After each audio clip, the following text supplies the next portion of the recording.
පොඩිවට business එකක් පටන් ගන්න ඕන තමන්ගේම කියලා දෙයක් පටන් ගන්න ඕනේ. පටන් ගන්න කොහොමද කියලා අයිඩියාවක් නැහැනේ. කොහොමද පටන් ගන්න කියලා හිතා ගන්න බෑනේ. ඉතින් ඔයාටත් මේ කතාව ඇහිලා ඇති. නැත්නම් ඔයා මේ කතාව කාට හරි කියලා ඇති. ඉතින් මේ ප්‍රශ්නේ හැමෝටම තියෙන ප්‍රශ්නයක්. මුලින්ම එන පළවෙනි ප්‍රශ්නේ තමයි හැමෝටම ඔන්න ඔය ප්‍රශ්නේ. ඉතින් මේකට කොහොමද මුහුණ දෙන්න කියන එක තමයි මම මේ වීඩියෝෙන් කියන්න යන්නේ. ඔයාලා මොන දෙයක්වත් ලොකුවට හිතන්න එපා. ඔයා කරන්න යන දේ ගැන ඔයාට අවබෝධයක් තියෙන හින්දානේ ඔයා ඒ දේ කරන්න පටන් ගන්න ඕනේ කියලා හිතන්නේ. ඔයා එක්ක ඒ දේ කරන්න ආසයි නැත්නම් ඔයාට ඒ දේ කරන්න ලේසි. ඒ දේවල් තියෙන ඔයා ගාව. ඒ හින්දා දැන් ඔයාට ඒ අයිඩියා එක ඇවිල්ලා තියන්නේ කොහොමද පටන් ගන්න කියලා හිත ඉන්න එපා. ඒ පුංචිම පුංචි තැනින් පටන් ගන්න. ඔයා ඒක පටන් ගත්තට පස්සේ තමයි ඊගාවට මොකද්ද කරන්න කියන එක ඔයාට වැටහෙන්නේ. නැත්තම් ඔයා ඕක අවුරුදු ගාණක් තිස්සේ මං අලුතෙන් මොනවා හරි පටන් ගන්නවා, මගේම කියන දෙයක් පටන් ගන්නවා, හෙට පටන් ගන්නවා, අවුරුද්දේ පළවෙනි දවසේ පටන් ගන්නවා, වෙලාවක් බලලා පටන් ගන්නවා, මේ කරන කෙනෙක්ගෙන් අහලා පටන් ගන්නවා. එහෙම හිතියට ඒක වෙන්නේ නැහැ.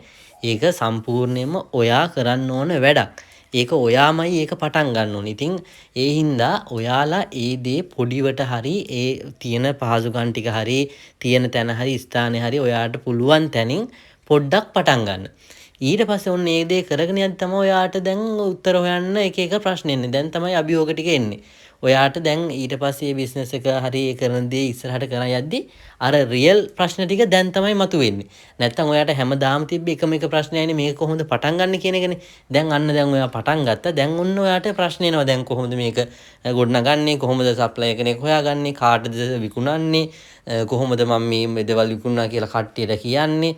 ඒ වගේ හැම ප්‍රශ්නෙම දැන් තමයි එන්නේ. ඉතින් එතකොට ඔයා එකින් එක තෝරලා බේරලා අරගෙන ඒක විසඳ ඉස්සරහට යන්න ඕනේ හිමින් ඔයාගේ වැඩේ කරගෙන.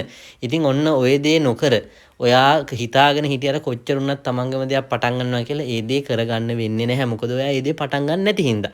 ඉතින් මං ඔයාලට අද කියන්නේ ඔයාලා දෙයක් කරන්න හිතන් ඉන්න නම් ඒ දේ ඔයාලට පුළුවන් හැටියට හැකි ඉක්මනින් පටන් ගන්න කියලා. ඉතින් ඔච්චර තමයි මට දෙන්න තියෙන උපදෙස් අලුතෙන් බිස්නස් එකක් පටන් ගන්න හිතන් ඉන්න කට්ටියට. එහෙනම් ගිහින් එන්නම් හැමෝටම ජය වේවා.